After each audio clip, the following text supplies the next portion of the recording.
дар моҳи шарифи рамазон паёмҳо бештар меояд аз калони хонадон. инаш несту ваяш тамом шудааст. аммо инсони рӯзадор мадори бозорравӣ надорад, зеро одатан атрофи бозорҳо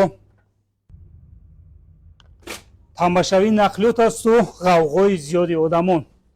аз ҳаминро дур наравед, биёед ба маркази савдои фирдавсӣ, ки дар шафати бинои маъмул бо номи сағирадом ба наздики нотариуси вилоятӣ ҷойгир аст. ба истиқболи моҳи шарифи рамазон нархҳо дар ин ҷо хело арзонтар гаштааст, сар карда аз гӯшти тозаи маҳаллӣ то маҳсулоти шириву қанодӣ, ки ҳам барои субҳона ва ҳам барои ифтор хело мутобиқ аст.